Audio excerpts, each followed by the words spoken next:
Hey, Manny, we're going to hold 5 minutes for Mayor Source. Okay, thank you.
Hey, Manny, we'll start at 3:35 in 2 minutes. Okay, thank you.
All right, folks, good afternoon. I would like to call the Soltrans meeting to order. Madam Clerk, will you please confirm a quorum?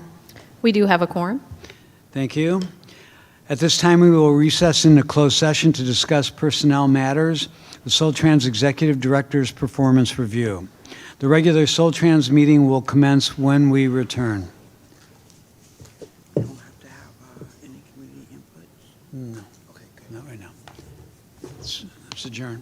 Thank you.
Good afternoon, all. I'd like to call the Soltrans meeting to order. Do we have any matters to report from closed session? No, we do not. Thank you. The board clerk previously confirmed a quorum. Are there any changes to the board attendance? Mayor Source is now in attendance. Thank you. Any board members with statements of conflict? No? We'll go, let's see, I think I missed the Pledge of Allegiance. Chair, please join me in the Pledge of Allegiance.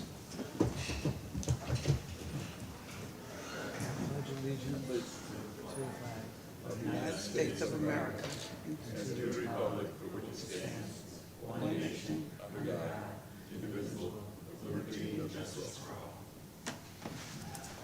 All right.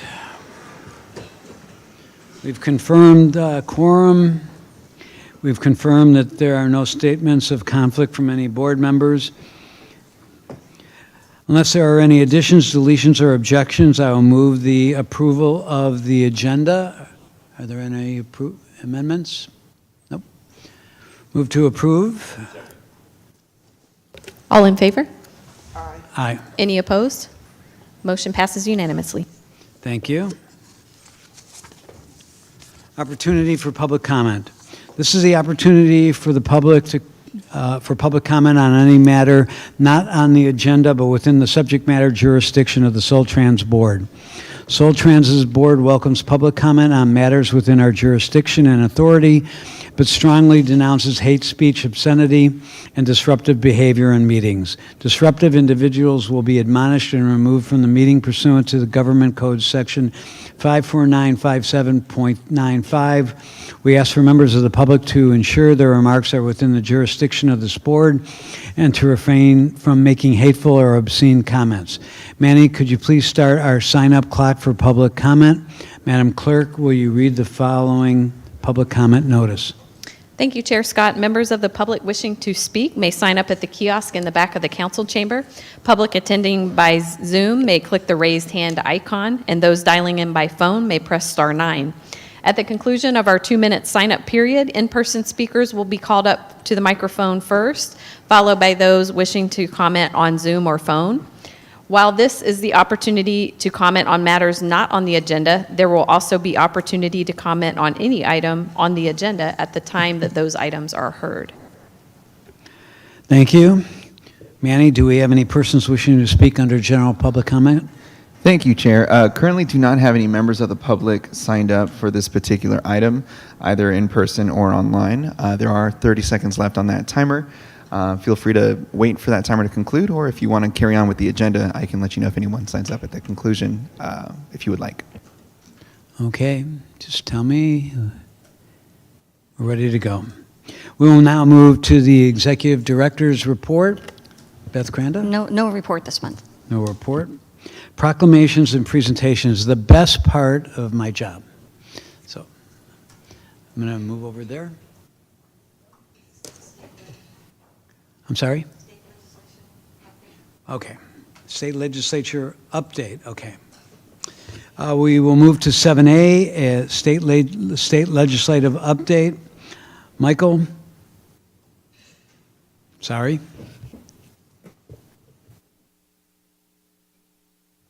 All right, is this on? All right. Chair Scott, Board, good to be with you again. Michael Pimentel here with Shawyer, Antwi, Schmelzer, and Langyor, a legislative advocate in Sacramento. I think as I begin my remarks today, I want to start off with a bit of context of where we are in terms of this calendar year, in terms of the legislative session. So if we can move to the next slide, and just one more, you'll see here the legislative calendar.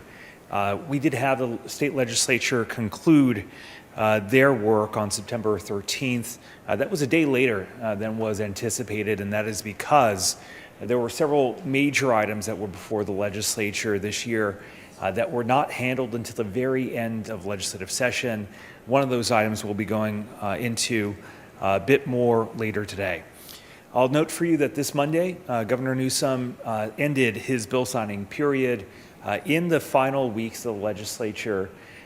they sent to the governor 800 bills for his consideration. Those are bills that he, of course, could sign, veto, or take no action on. If he took no action, those bills would become law automatically. Right now we are in a period of interim recess, and that means that the legislature will not be back in Sacramento carrying out its business until January 5th of 2026. So as we click to the next slide, you'll see one thing that is fairly material, and that is that there is a change in legislative leadership that is underway. And so in the California State Senate, longtime Senate President Pro Tem Mike McGuire has reached his end of his term. And so hence there is a new Senate leader who's going to be taking the helm. That is Senator Monique Limon. She has been identified by her colleagues as the Senate President Pro Tem-elect. She will take the helm of that House come November 17th. Late in the session, we also saw that on the Assembly side, the Assembly minority, Republican Party, did have a change in leadership, whereby now Assemblymember Heath Flora will be serving in the role of minority leader. Both of these developments relevant because they will be making selections for chairs and vice chairs of their House respectively. And that means that as we head into 2026, we will see some changes in key positions. We know that on the Senate side, for example, there's likely to be a change in the Budget Committee leadership. There's likely to be a change in the Appropriations Committee leadership. Those are plum positions, help direct the work of the state legislature, but also then have impacts on regional or local considerations. I'll mention, for example, that Senator Scott Wiener of San Francisco, longtime Senate Budget Committee chair, he is believed to be cycling out, though that is not yet confirmed. And there is a rumor that from this region, Senator Christopher Cabaldon will be taking on the role of Senate Budget Committee chair. So you can see why those types of developments are material. So as we click to the next slide, I want to begin to give you an overview of what was perhaps the most consequential work of this legislative session, and that relates to the budget. And so every year, Governor will introduce their budget. That's generally introduced on January 10th, and it outlines the state of the budget, both revenues and expenditures, for what will be that subsequent fiscal year. Then every year, there is a mid-year adjustment to that budget, and that's known as the governor's May revise. Now, I'm starting here because since I last was before you, I'd presented on what was the then governor's January budget, had not apprised you all that we did apprise you all via our written communications what was in the governor's May revise. Now, the governor's May revise touched on a number of items, and first and foremost, it acknowledged that there was, rather than a slight budget surplus as I had presented in January, actually a fairly significant budget deficit of about $12 billion. But in that May revise, the governor also did indicate his interest in extending California's landmark cap and trade program. That program set to expire in 2030. His proposal at the time was to extend that program's life through 2045. And in doing so, he also acknowledged that when we talk about cap and trade and the market mechanism, the ways in which it reduces emissions, there's also a side that generates revenue.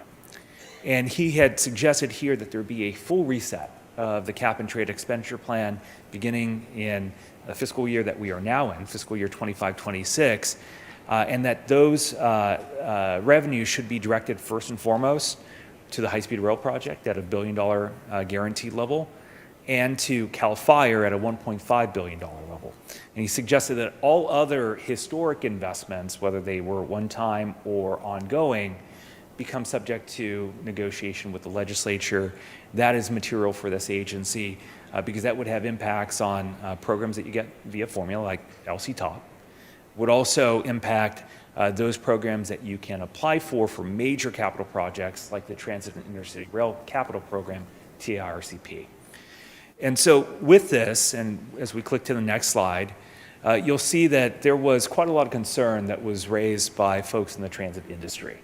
Because, again, the governor's proposal was to reset, leave everything open to negotiation. That meant that nothing was certain, especially with regards to transit funds. And so, working through the California Transit Association, transit agencies across the state mobilized to push back on the governor's proposal to hit full reset and to encourage that, first and foremost, there be a continuation of those commitments that have been made to transit agencies through 2030. And then as we looked out ahead through 2045, that there be a continuation of the existing programs at the very least the same levels of funding that those programs have generally generated. That is, in total, about $600 million annually. As we click to the next slide, here I'm truncating what were months of work, you'll see the final outcome. The final budget, final cap and invest plan, I'll note cap and invest is now the reframed cap and trade program. We did see maintenance of all the monies that were committed to transit agencies through 2030, and then a continuation of the same funding levels for transit through 2045. Now, there's some changes that were made to those programs. I'll go into those in a moment. And then I'll just highlight for you at the very bottom something that is material for this region, and that is a request that was made by the industry for still additional monies for what is often referred to in short form as SB 125. And while that specific proposal, totaling a $2 billion request, ultimately failed, what it gave birth to was ultimately a $750 million loan for 4 Bay Area transit agencies. Now, I mention it here not because you all would take advantage of that loan. It is specifically outlined for Muni, AC Transit, Caltrain, and BART. But what that prevents is any form of regional money being redirected from agencies like yours towards solving the fiscal challenges of those agencies by providing another lifeline of support. And so as we click to the next slide, I had mentioned that there were some changes that were made to the program investments from cap and trade. Again, I'll highlight TIRCP, LCTOP were held constant. What we have here now is a funding commitment of not just percentages, but dollar amounts for TIRCP and LCTOP, $400 and $200 million respectively. But what's material to note here, and why I present this information in a tiered fashion, is that for the first time, the governor and the legislature are stipulating to what their priorities are for investment. And so recognizing cap and trade is a market, cap and trade fluctuates in terms of the revenue that it generates. What they're saying here is that first and foremost, they want to make investments in a few off-the-top investments. These are things that help backfill generally what were once general fund considerations or expenditures. And then in tier 2, they want to follow through on investments in things that are priorities for the governor and for the legislature respectively, high-speed rail at $1 billion level, and legislature's discretionary expenditures at $1 billion a year. It is after the tier 1 and tier 2 are satisfied, or with the dollar amounts that are presented on your screen, that we move into the tier 3. Now, what that means is for us to see TIRCP and LCTOP fully funded, that program needs to generate about $4 billion annually. And as we go back to history, we know that in recent years it has come close to, if not exceeded in some years, $4 billion in total investment. As we've engaged the legislature to explore what they would expect moving forward, they would acknowledge that they have tightened up the market. They're making the cap and trade program stronger. That should, in theory, generate more revenue. That should mean that the $4 billion total is something that should be reached year over year. But I would highlight California Transit Association is, of course, tracking this, concerned about what could be some backsliding in investment. One of the things that we're going to be engaged on behalf of the industry, and I say we, recognizing that Soltrans is a member of the association, is to ensure that there is a floor of investment and to therefore provide some degree of certainty in what is otherwise an uncertain market-based revenue mechanism. And so I'll stop there on the budget update and pivot briefly to just a quick highlight on state legislation that moved this year. I want to just highlight a few bills that are germane, whether to the region or to this agency. I'll start first with SB 63. This is the authorizing legislation for the Bay Area Regional Measure. This has been very hard-fought authorizing statute. The bill started off as one that would have ultimately provided for a new taxing scheme, new revenue scheme for 3 Bay Area counties in negotiation with Santa Clara, in negotiation with San Mateo. It has expanded to include those counties. And what we are going to see moving forward is that this then gives way to what will be a citizens' initiative to carry this measure forward to ultimately generate revenue for the region for the next 14 years. And so this is driving towards solvency for those agencies on the fiscal cliff. Again, I mention it because that helps avoid what could be a redirection of funds for agencies like yours, while acknowledging fully your county, not incorporated in the bill. Therefore, your agencies, whether Soltrans or any other agency in this county, will not get direct benefit from this measure. And again, signed by Governor Newsom. As we move to the next slide, I'll highlight SB 71. This actually builds out of statutes that have been in place since 2020 that created CEQA exemptions, that's exemptions from the California Environmental Quality Act, for various clean transportation projects. Those exemptions were set to expire in 2030. They have been now extended through January 1, 2040, and then there have been some changes to those statutes to really streamline how those projects can take advantage of those exemptions, to also expand the project categories that would be eligible for claiming the exemption. I'll note here, Soltrans supported this legislation. It was signed by Governor Newsom. As we move to the next slide, I'll now highlight SB 707 Durazo. This is a bill that relates to the Brown Act, which of course governs how you all as a governing body can conduct your business. Now, a heavy balance of what this bill does will not impact Soltrans directly, and that is because you don't meet the thresholds that are stipulated there for what are heightened new requirements on many local government bodies. But what you would be afforded is a further extension of your ability to conduct limited term remote participation public meetings. Also allows for you to move forward with teleconferencing for subsidiary bodies. Those would be those bodies that aren't making decisions themselves but might be serving in an advisory role. This bill we only watched, but it was signed by Governor Newsom. And so we'll move now to the next piece of legislation. This is an unfortunate development. Since 2020, there has been in place a partial sales and use tax exemption for the purchase of zero-emission buses by California transit agencies. This body of law was set to expire at the end of this calendar year. There was an effort to see that body of law then extended by still additional years, just recognizing the immense cost of transitioning to zero-emission technologies. Unfortunately, due to budget challenges at the state level, again, I mentioned a $12 billion budget shortfall. This was held in the Senate Appropriations Committee. We've observed similar measures find their way to the governor only to get vetoed on the grounds of the state's budget deficit. The work that the state, through the governor, through the legislature, have done to resolve that deficit.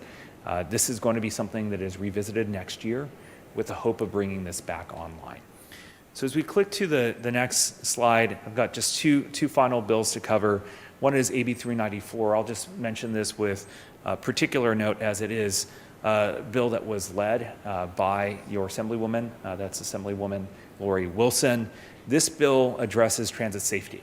And what it would do is it would extend what are enhanced penalties that currently exist for battery committed against certain transit employees, today operators and ticketing agents, to all public transit employees and contractors.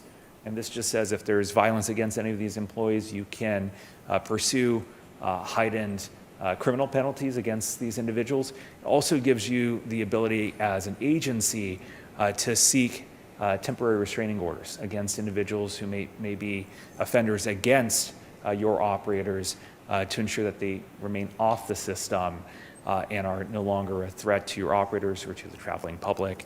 This bill too, supported by Soltrans, signed by Governor Newsom. And then my final bill here, AB 1250, PAPN. This is a bill that would require that transit agencies establish a streamlined process for recertification for those individuals with permanent disabilities for purposes of the American Disabilities Act complementary paratransit service requirements. This only stipulates to agencies moving forward with processes that take in base information around individuals' needs, their location, information that would be operative for agencies to conduct their business, but would ultimately lower the burden on individuals who may have difficulty navigating the requirements as they exist today. Only watch this bill for Soltrans, this too signed by Governor Newsom. And so this concludes my presentation. Of course, I'm happy to take any questions or comments from directors. Thank you, Michael. That was an excellent presentation. I do have one question on the budget and trying to understand or asking you to put in perspective. While I think we're all grateful that the governor and the legislature passed a $4 billion transportation budget, what is percentage of the total budget is devoted to moving people in mass transportation? I'm going to do some quick math for you and note for you what we see overall. So when it comes to transportation funding in the state, particularly for public transit, much of what moves forward does not come from the general fund. Much of it comes from special funds, think of the public transportation account or the greenhouse gas reduction fund. Of the investments that the state makes, there is $2 billion that flows annually to all agencies through the local transportation fund. Those are monies that are authorized through a sales tax applied statewide and then administered at a county level. So that's $2 billion. Then there is the State Transit Assistance Program that generates about $700 million a year. That comes from the sales tax on diesel fuel, and so we're up to $2.7 billion. And then we've got the Greenhouse Gas Reduction Fund, revenues of around $600 million a year. So we are at about $3.5 billion that come annually.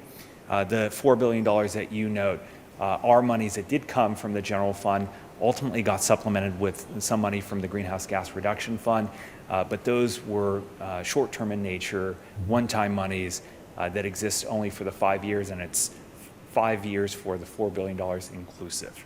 And so of that, what I would note is that the usual budget is just over $200 billion a year. So we're just a fraction of that percentage. There is an ongoing conversation around how we can work to reorient the level of investment that flows from the state across a variety of purposes to public transit. Thank you. Yeah, that's my point of how we raise the awareness of the implications of keeping flat or reducing the amount of funding that goes to transportation. The other thing is just to note that our Assembly member Wilson on AB 394 on the assault bill, we were very grateful for her to move that forward and move it as quickly as it did. So very happy with that. I'll open it up for any other directors if they have any comment on the budget. Mayor Young? Yeah, thanks. There were two other bills that were passed that you didn't talk about that are transit related, and I wonder if you could just comment on them. One had to do, also from Lori, was the Highway 37. I guess it's an authorization to move forward with revised or reduced environmental requirements or something like that. And the other one was the ability of transit agencies to build. Was that AB 39 or SB 79? SB 79, yeah. The one to allow us to build on transit-owned properties. Sure. If you could talk to those two. Yes. So I'm going to start with SB 79 first and just acknowledge that for additional context, this is a bill that would look to streamline housing development near transit stations and stops. In streamlining, it would also authorize what are greater densities, greater heights around these stations and stops. Now, the bill started off very ambitious. It still landed in a fairly ambitious realm, but it had been scaled back quite a bit before it reached the governor's desk. What it's looking to do primarily at this stage is to focus development in what are presented in the bill as urban transit counties, and those are largely the large urban counties in the state.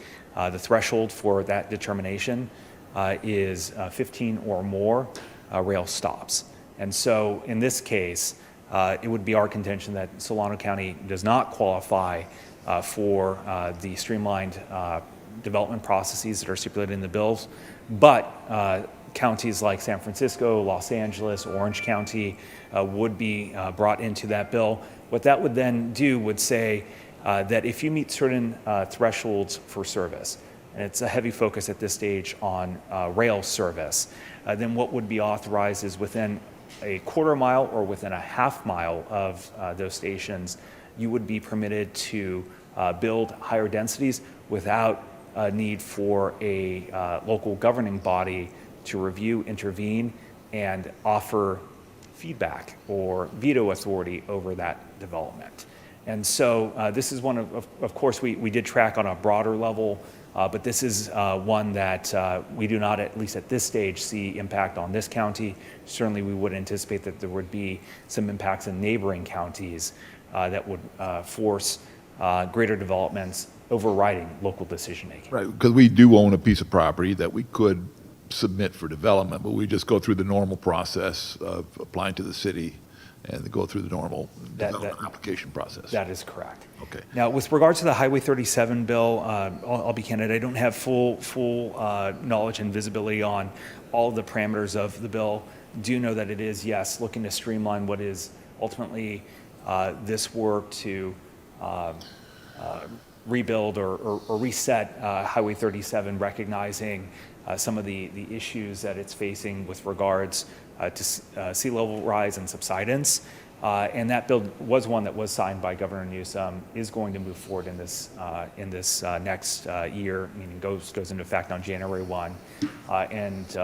Director Young, I can perhaps follow up with you and provide some additional information on that bill. Okay, and the final one has to do with the cap and trade bill and high-speed rail. Sure. And I was surprised to see that there was another $1 billion going to go towards this. I know labor was a big supporter of it, but for a lot of people, it's sort of falls under the sunk cost fallacy thing that we're going to continue to spend this money forever, I guess, until this is done. Was there much pushback at all from Democrats, or they were sort of? It passed, obviously, so there was that level of support. Yeah. It was a curious thing to observe. So when the governor first presented his request in May, the pushback from the houses and both parties was fairly resolute. And I think the concern there was, as you noted, level of investment, concerns about what have we gotten for the investments that we've made to date. But ultimately, the governor held a very strong hand in the conversations on cap and trade in his final resolution. And so there was some push and pull in that cap and trade negotiation.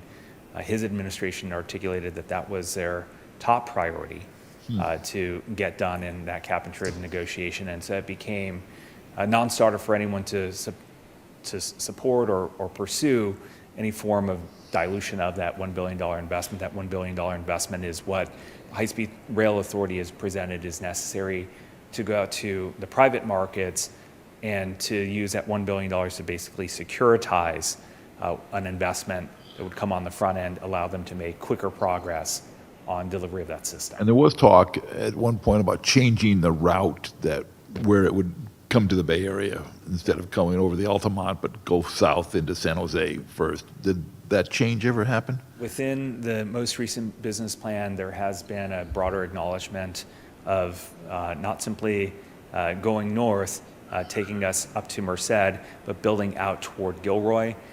Part of the theory there is that there could be an extension of the electrified Caltrain system that would allow for there to be then route from Bakersfield up to the Bay Area. That's presented. There's, I think, a cost question and implication that still needs to be addressed there.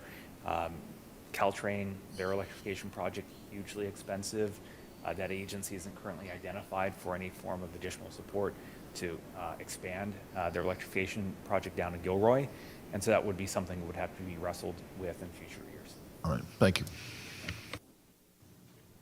We would be remiss in not mentioning AB 1219, which was Lori Wilson's bill that would have helped us collaborate and coordinate with the California Highway Patrol and doing inspections. But subsequent discussions with her and subsequent discussions with our partners at STA, we're looking for a solution to have discussions prior to and maybe some inspections not happening en route.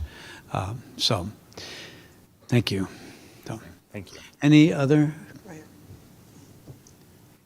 Ms. Gordon? Thank you. Thank you so much for this excellent report. I truly appreciate it.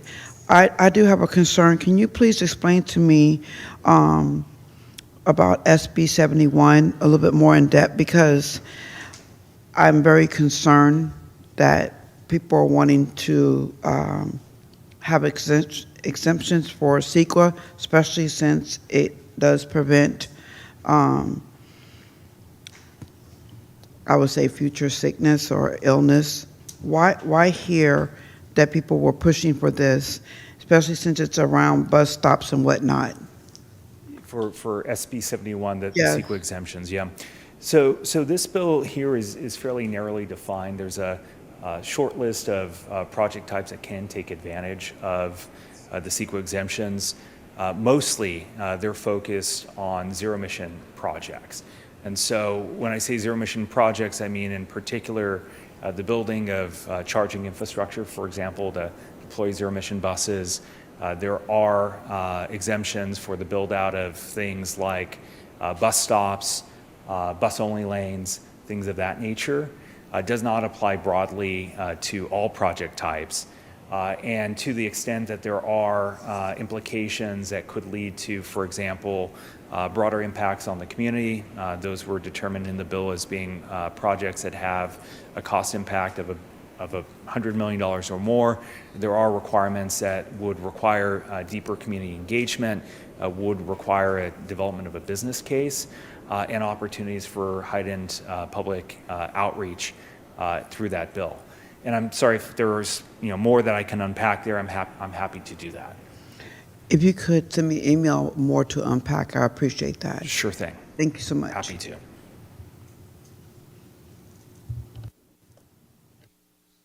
Seeing no more lights, thank you.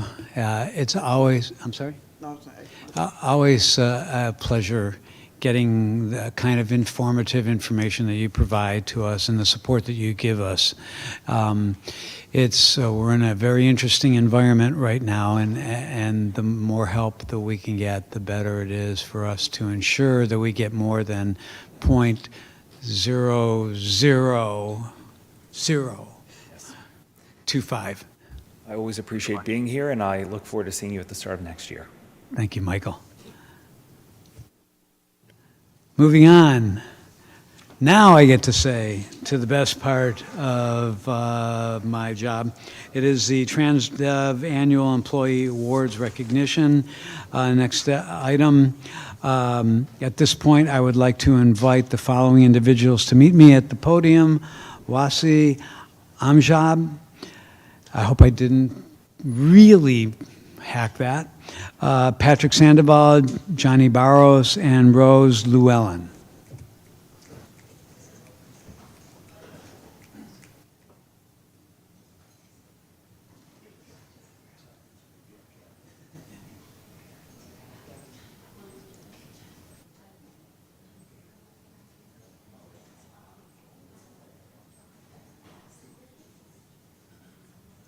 We're going to start with Wasi. Wasi? So did I mispronounce it? Sure? And I apologize if I did. So this is a proclamation of recognition, recognizing Wasi Amjad as the 2025 Operator of the Year. And we'll have the photos in a second. But let me read the proclamation.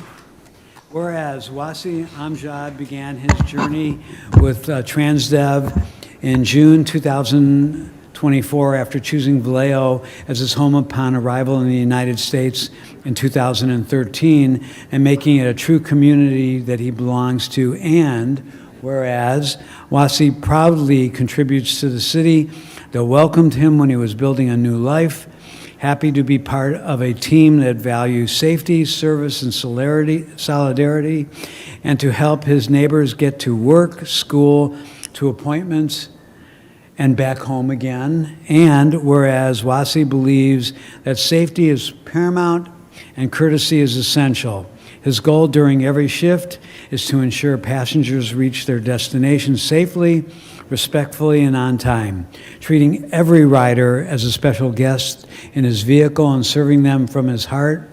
Whereas Wasi greatly values his responsibility to continue growing, improving, and giving his best every single day, serving his community and being part of meaningful and fulfilling work. And whereas Wasi values his team and the workplace culture of camaraderie, connection, and kindness, viewing his colleagues as more than coworkers, they have become family.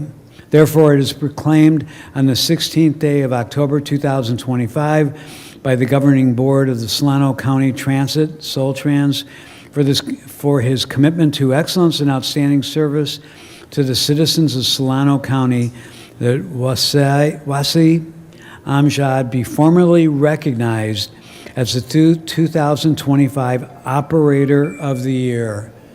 Thank you. Congratulations. Thank you.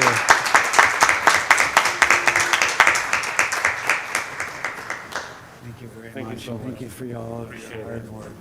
Thank you, and welcome to the community. All right, now Patrick Sandoval, come on down. We have here a proclamation of Solano County Transit Soltrans recognizing Patrick Sandoval with the 2025 Excellence in Safety Award. Whereas Patrick Sandoval has served as a bus operator since April 6, 2014, and has built a strong reputation for professionalism, dedication, and safety throughout his career. And whereas Patrick has consistently demonstrated his reliability behind the wheel, earning and respect of both his colleagues and passengers. He holds a perfect and clean record with no accidents, no drive cam events, and has maintained perfect attendance. And whereas Patrick's commitment to safety and responsibility reflects an unwavering focus upon delivering high-quality service while keeping the well-being of his passengers as his top priority. And whereas Patrick is one of Soltrans' earliest drivers, often beginning his day at 3:30 a.m., being especially passionate about operating the express routes where he ensures passengers arrive at their destinations on time. His smooth and steady driving style provides safe transportation while creating a reassuring experience for riders who depend on him daily. Whereas Patrick is known for his positive attitude and strong work ethic, and his years of dedication and excellent record are a testament to his professionalism and the vital role he plays. Therefore, it is proclaimed on the 16th day of October 2025 by the governing board of the Solano County Transit, Soltrans, for his commitment to excellence and outstanding service to the citizens of Solano County, that Patrick Sandoval be formally recognized with the 2025 Excellence in Safety Award. Congratulations. Thank you very much for all of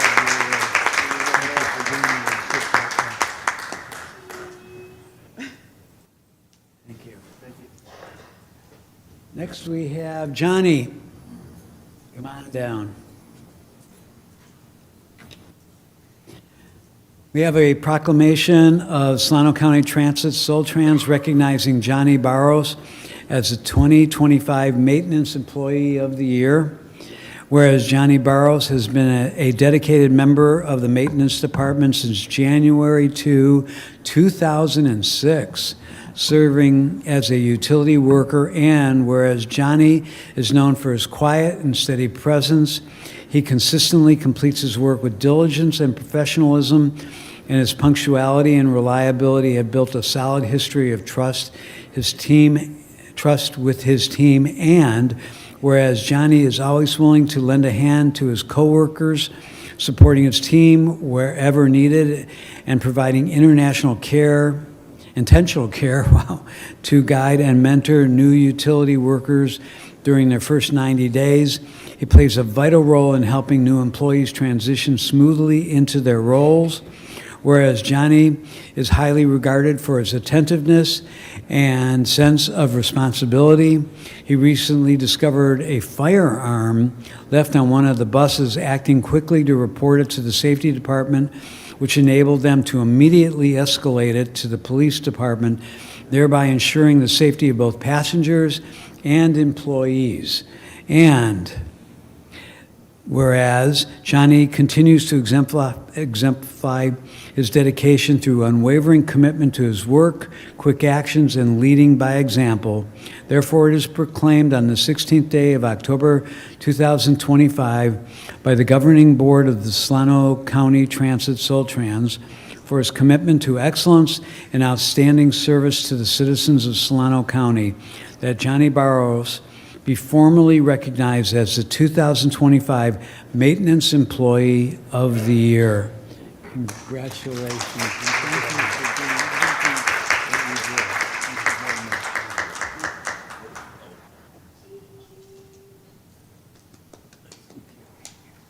And certainly, last but not least, wonder how many whereases I have left. Whew.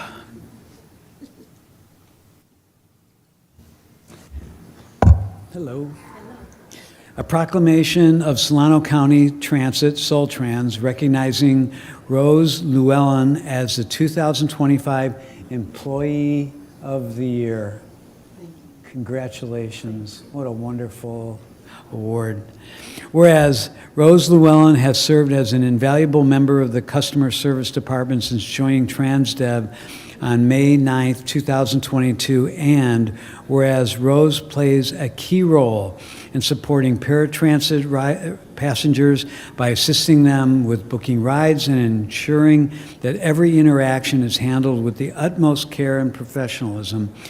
Whereas Rose is known for her friendly and calm demeanor and creates a welcoming experience for both passengers and colleagues alike, and whereas Rose is fondly referred to as Mama Rose by her coworkers. She is dependable, maintains excellent attendance, and is always eager to learn new skills and tackle new challenges in the workplace. And whereas Rose's warmth, dedication, and willingness to help make her an asset to the team and a joy to work with, she enjoys participating in company gatherings, cooking, and sharing her authentic paputas.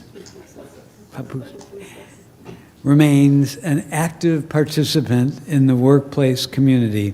Therefore, it is proclaimed on this 16th day of October 2025 by the Governing Board of the Solano County Soltrans for her commitment to excellence and outstanding service to the community of Solano County that Rose Llewellyn be formally recognized as the 2025 Employee of the Year. Well, Mama Rose, congratulations. Thank you so much for everything that you did for us.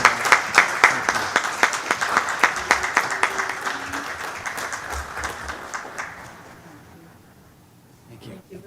Thank you. I don't have any more water.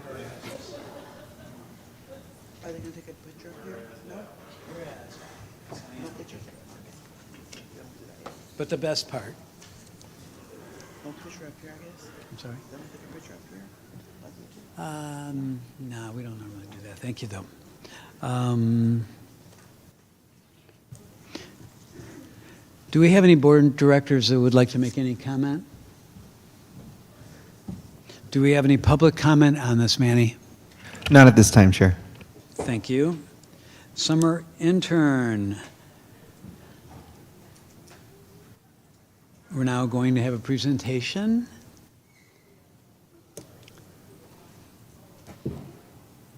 Ms. Nunes?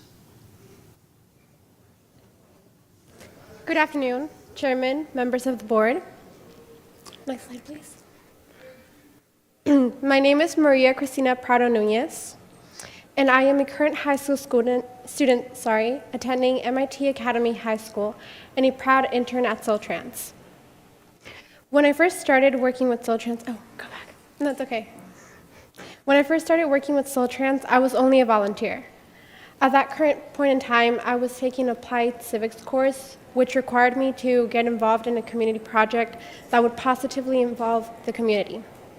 And if you guys didn't guess already, I obviously chose to work with Soltrans because I have always believed that transportation is very important to improve the county of Solano.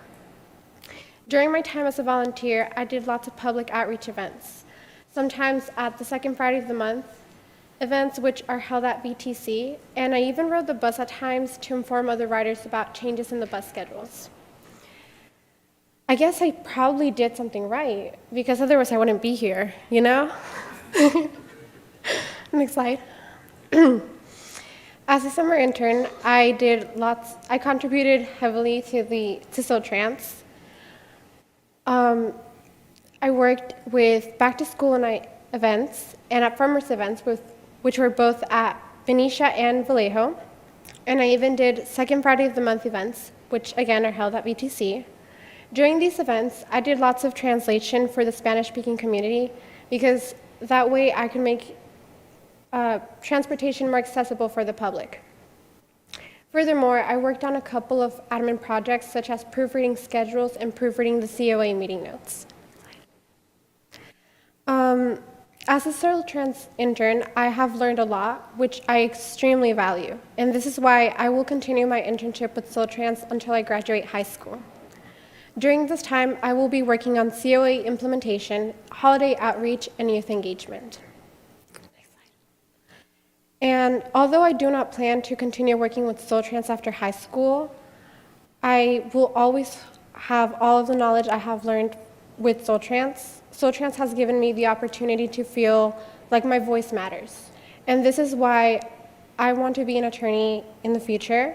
I plan to attend Rutgers University Newark School of Law. I want to major in social science and minor in English. Thank you. Any questions? Thank you for everything that you do. Thank you very much. Through the chair. First of all, I am so excited to see our youth stepping into this particular role. I love hearing from you. It's an inspiration to me. And to have the same goal that access is important. And I believe you'll be a great lawyer. And I'm excited to see that you are continuing on this relationship. Please invite more students. If you ever do a presentation at MIT, please invite me because I want to see it. It would be amazing. One thing I want to say is that when you did your presentation right now, you were proud of yourself first. And that makes a difference because when you were projecting, you just put that energy. And if I was your mom, I'd be like, that's my baby. Congratulations, and thank you for your participation. Well, thank you for having me. And from my perspective, I've seen you around. We've been I'm in a bunch of pictures with you over there, and it has been a joy to work with you, to watch you grow, watch you participate at even higher levels. And while we will lose you, we hope maybe you'll come back and replace Bernadette here, who's retiring soon. Or one of the board members. So thank you and for everything you've done. Thank you very much. Thank you. All right. Are we good? Now we can clap. I'm sorry? Now we can clap. Now we can clap.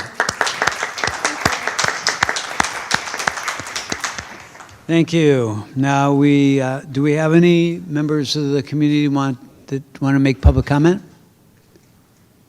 Not at this time. Thank Chair. you, Manny. We'll now move on to the consent calendar. The next item on the is the consent calendar. Items on the consent calendar are considered routine and will be adopted in one motion unless a request for removal or explanation is received from a board member. Items removed from the consent calendar shall be considered immediately following the adoption of the consent calendar. Do we have any persons wishing to comment on the consent calendar? I'm sorry? I'm going to pull that in a second. But there's public comment first. No public comment? No comment at this time, Mr. Okay, Chair. thank you. Now it's to board request to remove for discussion. I would like to move item 8A from the consent calendar, which is the minutes of our last meeting of September 18th, 2025. Are there any other members who want to pull any item? Seeing let's see. We can move on the vote for B and I'll move the remaining. B and C. All right, please call the vote. All those in favor? Aye. Any opposed? Motion passes unanimously. Thank you. The reason why I pulled item C, or item A, excuse me, is item A was the statewide comprehensive operational analysis that Mandy presented at the last meeting. At that point, we noted that there were a few board comments considering facing the upcoming fiscal cliff, talking about the proposed change to Concord BART in lieu of Walnut Creek. Expanded local service to Six Flags was discussed.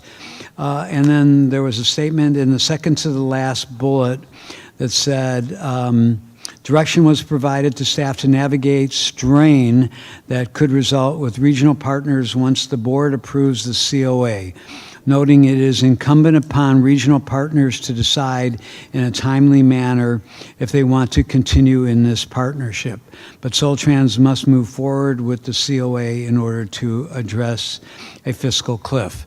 Given the fact that there has been a month that has gone by, given the fact that there has been an STA meeting last night to discuss, in part, the COA, I'm wondering if staff wants to respond to some of the questions that were raised by the board in the 2008, in the September 18th meeting.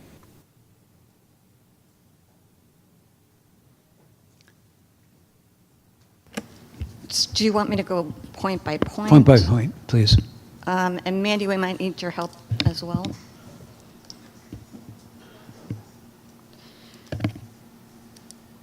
Well, last night we heard a lot of conversation about the potential fiscal cliff that is approaching. We have done our own budget outlook for a 5 and 10-year period, which you guys have seen before. We feel confident that we're in a good place financially. And as far as the changes, you heard the DVC students last month talking about how important access is to Concord, and that's why it was left in. Walnut Creek is not the biggest hub for transit users in Contra Costa, and we've dealt with Contra Costa CCTA talking about that. Six Flags, yeah, we get additional coverage to Six Flags, and you could talk to that point. The Six Flags stop, our local service will still be serving the Six Flags stop. The new Route 1A and 1B will be serving the Six Flags stop every 30 minutes, which right now that service is hourly on the Route 5, and there's no service to Six Flags on Sundays. So that would be increased frequency to Six Flags. Utilizing the Six Flags stop on the Solano Express service, once the diverging diamond is complete, I think the direction from Beth and planning staff would be that we would take a express bus out there. It does require the bus to go through two stop signs, two stoplights, and create a full U-turn. So our safety and planning committee would need to go out there and approve that, but that analysis wouldn't be done until the construction would be done. Like in any time construction is done, the bus would be taken out to deem it safe and efficient. We don't want to add more excessive time on the red line as an express route, is what we heard from our writers in our extensive outreach during the spring about the COA concepts. Is adding more time to the red line was very negatively the public's response to adding more time on the red line was very negative. Okay. Thank you for that. And then finally, we have heard from some of the regional partners, and we recognize that. The issue going forward, though, is that we are still moving forward towards a July of 26th implementation. August, the August date was chosen. It's a part of the Bay Area region-wide Big Sync. All the transit operators agreed that any major service changes done regionally would be done in August, so that we do it together, and that way any changes that are made is collaboratively, and that the rider is not impacted on July 1st, then August 3rd, then September 15th, that we all do it at the same time, and that way any changes that are made, transfers are upheld, and the rider is not inconvenienced over and over again while each agency does their service change. And there is time for additional discussion and collaboration with our partners to make changes in the document.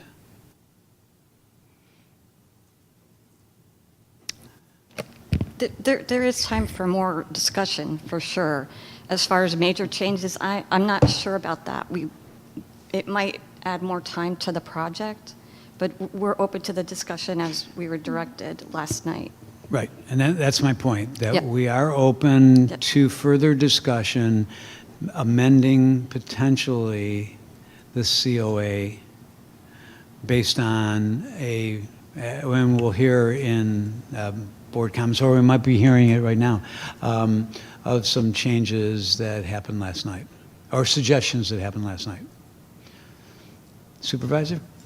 I think the mayor was lit before me. Mayor? Well, I was just wondering, so these changes for both local and Solano Express would not begin until August of next year? That's correct. It didn't takes a understand while that. for the implementation process. No, It's a major service change.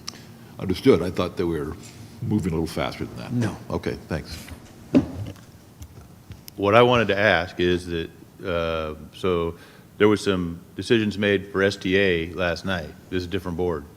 And STA doesn't have the ability to direct this board with regard to this. Right. And so I would ask the permission of this board and the support of this board for the recommendation that was made last night for STA, that members of this board participate in an ad hoc committee for this board, representative of this board in that group, so that they can work through some of those issues around the COA and the express lines, and that they have the support of staff necessary to be able to do that. Right, I don't think we can enter that at this point, but I think we can bring that in under board member comments and then add it to the next agenda. That'll work. Bernadette, is that correct? Yeah, I would recommend that it's an appointment of the chair as an ad hoc as opposed to a board-approved committee to remain. I just wanted him to be able to authorize resources. Yeah, under board member comments, I would suggest that that the chair acts to appoint for purposes of the ad hoc. Right. Yeah. So, right, but so we can do it at the back end and then come back at the next meeting to actually implement that. Yeah. We can't do that 'cause it's not on the As the chair, agenda. you have the ability to establish an ad hoc committee. So if you would Right. like to assign somebody, if that be yourself, you can assign yourself to an ad hoc committee, nodding, consent from the rest of the board. We don't need to bring it back at the Right. next meeting. Well, I think it would be appropriate to first hear the comments and then decide if we're going to appoint and who that would be. It would, but recommendation was made for the appointments of that Yes, position last night, already right. last night. Yeah, So it's reaffirming.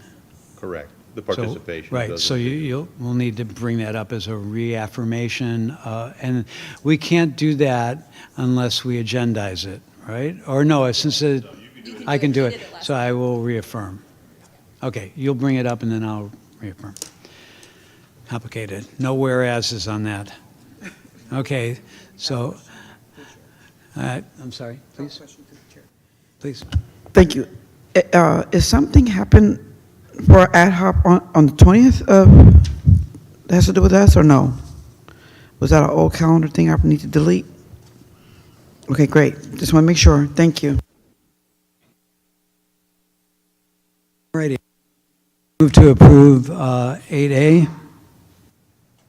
Is there a second? I'll second it. Yeah, I'll second. Call for the vote. All those in favor? Aye. Any opposed?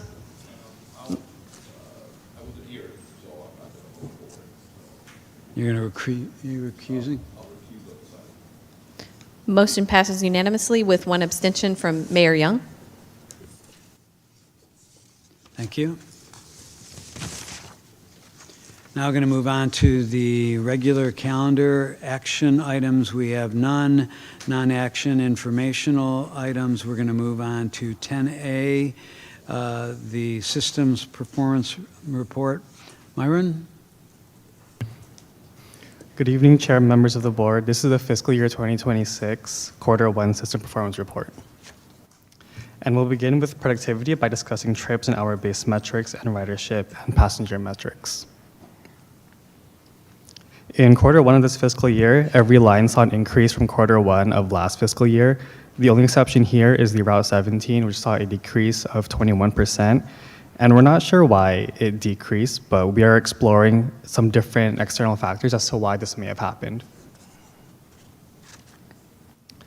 In this fiscal year, quarter one, every express line saw an increase from last year. Comparing quarter one across last and current fiscal year, ridership is up by 6% for local, 13% for school, 6% for express, and 6% for ADA. Local ridership for quarter one this fiscal year is trending higher than last year at an average of 6%, with July seeing the biggest jump at a 9% increase from last year. And school ridership for quarter one of this year is trending higher than last year at an average of 13%. Express ridership for quarter one this fiscal year is trending higher than last year at an average of 6%, with July seeing the biggest jump at an 11% increase from last fiscal year. And lastly, ADA ridership for quarter one this fiscal year is trending a lot higher than last year at an average of 6%, with September seeing the biggest jump at a 16% increase from last year. Quarter one productivity increased across local, express, and ADA. However, there's a 2% decrease in school productivity.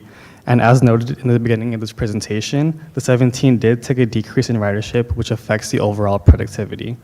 However, while there's a dip, this is a very productive service, with our school troopers being the most productive service that we run, especially in Benicia. And this is our quarter one express productivity, and productivity is measured as passengers per revenue hour, and load is the maximum amount of passengers per round trip for the route in quarter one. And ideally, these productivity numbers would be a lot higher, with only 2 routes, the Route 82 and the Red Line, meeting the 12 passenger standard. And we hope that with the revisions of the COA next year, that these numbers will continue to improve.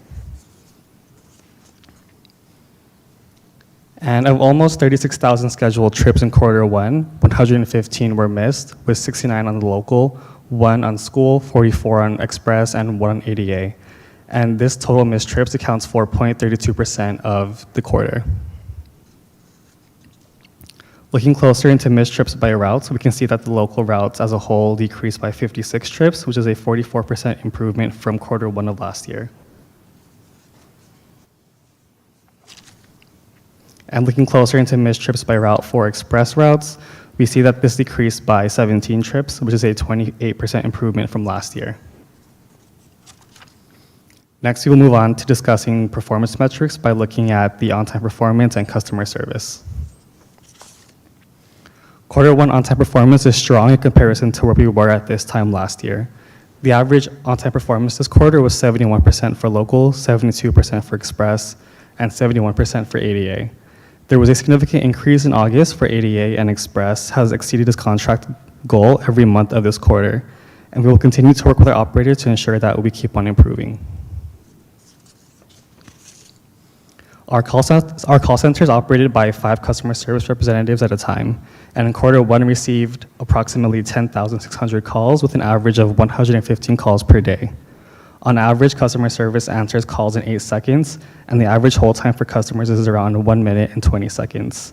And overall, it takes about 2 minutes for customer service representatives to handle calls. And lastly, we will discuss safety by looking into accidents. Year to date, there has been 9 accidents this quarter, 6 being preventable and 3 non-preventable. And that is the Q1 System Performance Report. Thank you. Before I open it up to other board directors' comments, to the TransDev folks, this is an incredible document. Taking a look at missed trips cut by almost 50%, even more. Punctuality up in the 70s from the 60s in less than, I think, 90, 120 days. Accidents incredibly down, an incredible step forward. Thank you for all of the hard work, and thank you for the way that you are motivating and training and working with your staff. These are the numbers that we had hoped for a couple of years ago and were incapable of achieving. And you've come in and you've committed yourself to making this a better experience for our riders and a better experience for all of us. Missed trips are the worst thing that can happen. And as I look at going from 126 down to 70, punctuality up in the 70s, accidents almost in half, more than in half.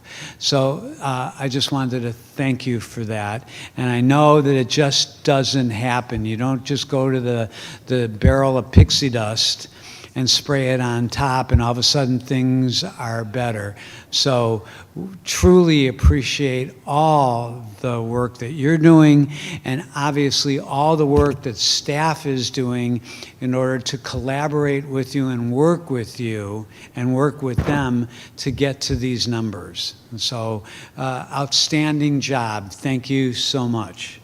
I do have a question about what is driving, besides youth riding free, what is motivating ridership being up? What's motivating ridership for youth, or can you repeat the question, please? Just overall, the sense of ridership throughout basically all touch points seems to be up. I think it's part of the reliability issue has gotten so much better. On-time performance is better, and that's what's driving an increase in ridership.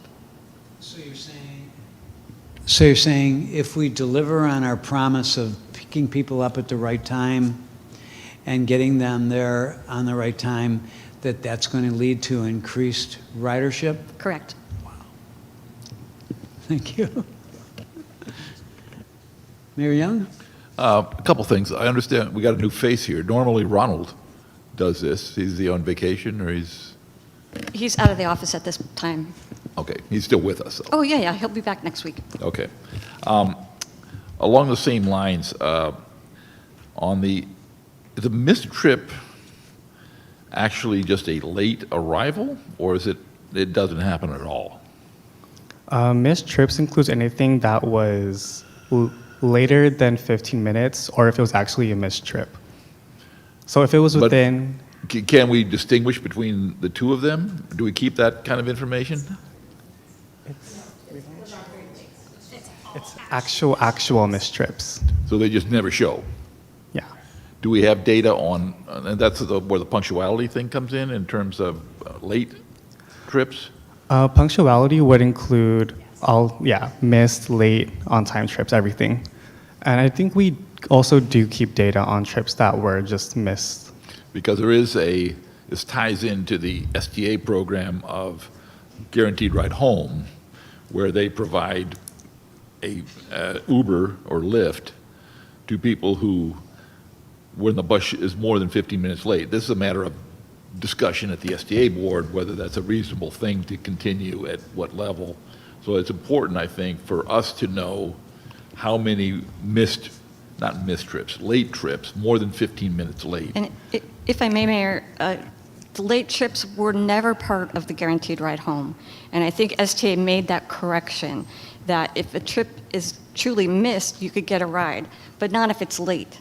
Because the bus is coming, it's just late, and that's part of how we deliver transit. You've been on the freeways, so in the afternoon, sometimes buses are just simply late. But I think the Guaranteed Ride Home numbers were so big. There were Yes. so many claims on that. Yes, and if you look at the percentage of missed trips, it's very small on the overall number of trips that we provide per Right. month.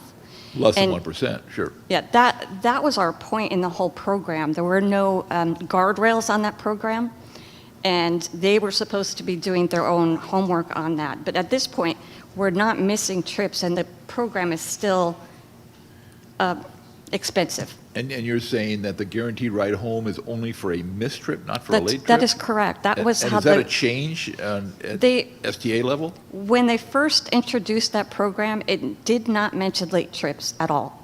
And they added that in at some point, but they went back and made a correction that it's just for missed trips. Okay. All right, thanks.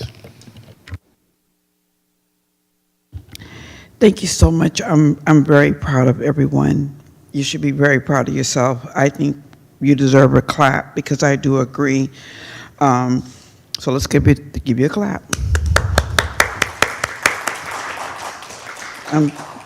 I do have a concern about 4 and bus 8 and bus 15, but really bus 8 and 4, hopefully that'll be a change. Is there any reason why that went up from 7 to 13 and number 4 staying 6 and 6 that you're aware of? Not that I'm aware of the top of my head, but I can get back to you with some more detail. Thank you, I appreciate that. But thank you overall. Mayor Soares? Hi, yeah, thanks for this. And my question has kind of already been covered, but I want to specifically ask, like, the decrease in accidents is really significant. And I know TransDev has new leadership. We've been talking about this for many months. Were there any specific policy changes that you would cite that we could really highlight and celebrate, or is it a combination? Would you attribute it to a combination? Can I clarify that slide? of- So you're yeah. seeing accidents for Q1 this year versus all of last year. That is what it is. Yes. Okay. But it's still But it's still- reduced. it's still It's still trending reduced. lower. Okay. Yes. So, because I Yes. was like, a 75% reduction is that And makes I'm sense. sure But it is still reduced relative to I know last the year. TransDev safety managers. Okay. He's got campaigns going every week. Yeah. With them to mitigate this. And just to make sure I haven't lost my mind, we have seen slides in performance updates in the past that have done monthly comparisons of accidents. And this was just a different, yeah, okay. Thank you for clarifying.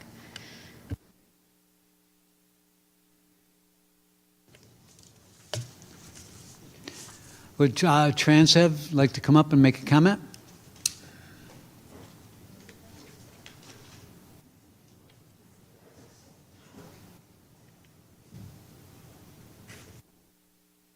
Thank you, Chair, members of the board. Carmen Alban, Senior Vice President for the Northwest, and this is, I'm Bradley Wright, the National Safety Director. I cover the Northwest region.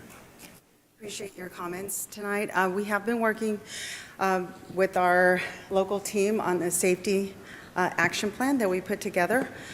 We work with the general managers every Tuesday, which our general manager is a part of, and he presents on that. Bradley, our regional director, is very involved in the region. I'm going to let you share about all the activities surrounding your involvement. So I'm going to go up with this. This location, we really felt that there needed to be some more involvement, and that was both with regional support staff and local management. So the new local management team has done a great job of getting involved. They're inviting operators to be involved. They're letting the operators themselves take ownership of the safety as a group. So involving people like that, involving the key players is what we needed to do to make the big change at this location. And I mean, you can see with those numbers that it's making a big difference. So that's it. Well, thank you again for your commitment. So we are now going to move on to item 10B, the operating revenue and expenses through June 30th, 2025. And Christina? Good afternoon, everyone. You had this exact report in your packet last month. It was just on non-discussion because I was unable to make that meeting. So I wanted to present it quickly again, in case there was any questions. We did end the fiscal year under budget. Expenses were about 7% under budget, primarily due to our contracted transit services working very closely with the contractor, and unfortunately had to impose liquidated damages to help us spur on what changes need to be made, and it's made a difference. And you'll see a reduction. There will not be the same level of liquidated damages this year because they're doing such a great job getting us where we need to be. We also saved money on fuel. We have a lot of compressed natural gas buses. We use a lot of biogas, and we get substantial credits that really brought our fuel costs down this year. Additionally, we had budgeted for electricity, but there was a delay getting the buses into place, so we didn't have the electric fuel cost this last year, but you will start seeing that this year. And the other expenses that were over or under detailed in the report, they were all pretty minor and nothing unusual there. Operating revenue was definitely under budget. It's again, it's fair revenue, like we've been talking about all year. Across the board, fares are just coming in a lot lower. Part of it's the Clipper issues that we've discussed multiple times, and we're continuing to work with Clipper to mitigate those losses. But I believe there's also an issue potentially with fare collection and people not paying their fare. So we've started a whole campaign on the buses to encourage people to pay their fare. Drivers have been told repeatedly, you need to, don't get in fights with passengers, but, to really, make sure people know that there is a fare to be paid and to be on the bus before you start letting people get on the bus. Because if the driver's not on the bus, people will just get on and not pay. So we just really need to have the riders do their part. Otherwise, we're going to have a problem in the future with not enough revenue. We also obviously have lower revenue from the Youth Ride Free. It's pretty minor in our overall fare revenue budget, but we will be having that lost revenue is being covered by a grant for this fiscal year and next fiscal year. So you'll see some additional fare revenue from that grant next quarter. And we are currently undergoing our audit. Auditors have finished their field work. They're in their wrap-up phase.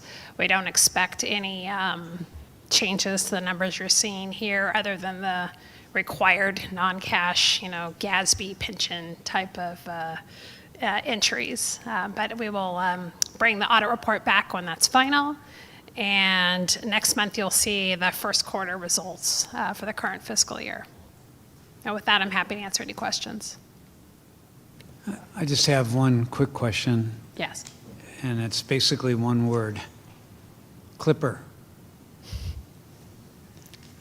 Where do we stand with Clipper and finding ways to get the money that they owe us, or as importantly, to just get it going so we can use it now?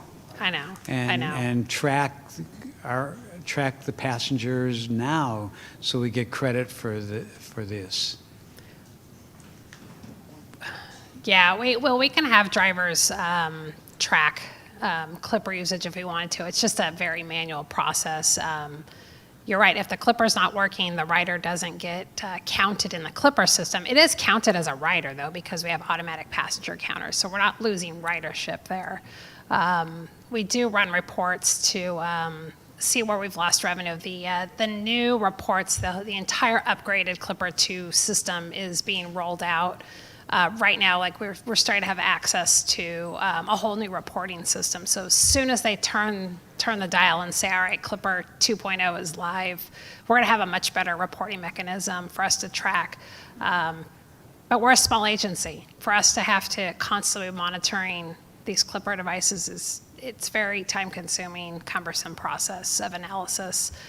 So we're trying to hit the big dollars as best we can and stay on top of it. But we're kind of waiting to see what happens in the next month or two, especially as they're talking about going to an open-loop system on the buses. Remains to be seen how it all rolls out. Did you say open loop? Yeah. Mayor Source? I was just going to ask a follow-up question, and this is both to you and then perhaps to our MTC rep. Have we been able to get a letter to MTC about Clipper? Has there been any response yet, or are we still in that process? We're still working through the issues. Mayor Young? So I missed the last meeting and maybe a bigger discussion about this. Clipper is managed by MTC? It is. And what is the amount of money that we have, that we're owed for? I believe it's about $780,000. Really? Yeah. Pardon me? That's a big number. 795. For us, that's a big number. It is.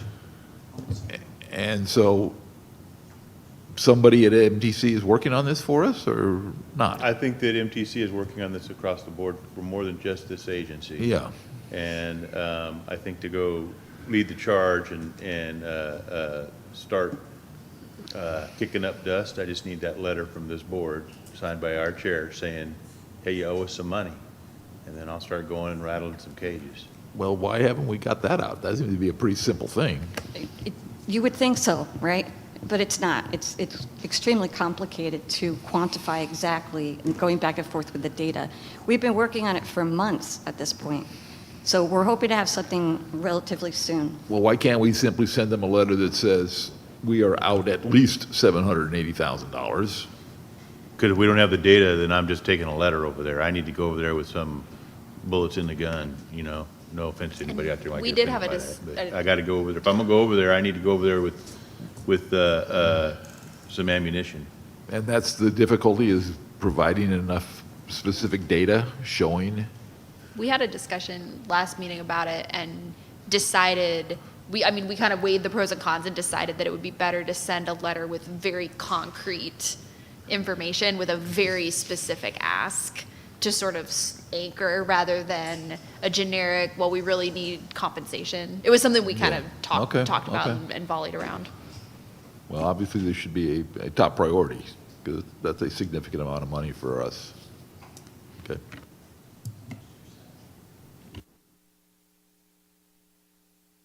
Well, thank you, Christina. Unless there's other questions, let's move on to item number 11, where there's no non-discussion items. On Board of Directors comments. This is the moment. Has come. Here we go. So I'm turning mine off. all right, so now I would like to be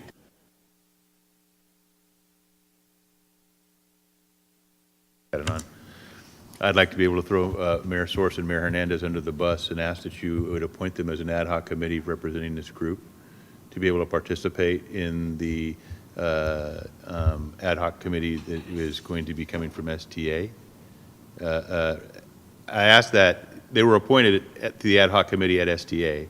I would like them to also be able to represent this group in those discussions because it's asked that this group participate. And I would also ask that they be given the support of staff. It's going to take man hours and time, or woman hours and time, in order for that to happen. And so I would ask that this board support that effort in the spirit of cooperation and communication.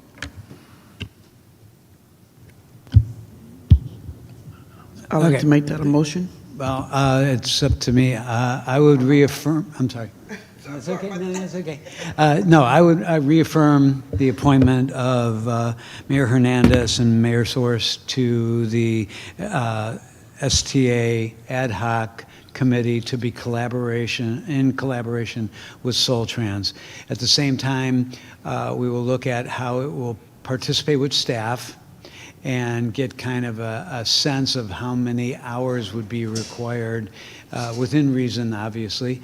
But I will do that as I just make it as an affirmation that we're affirming the appointments of Mayor Hernandez, Mayor Source to the Soltrans ad hoc or to the STA's ad hoc committee on the COA, effective immediately.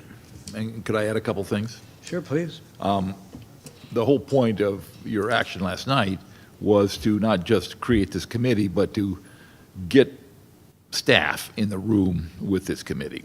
So for that purpose, I think from the STA or from the Soltrans side, that staff has to be Beth and Christina.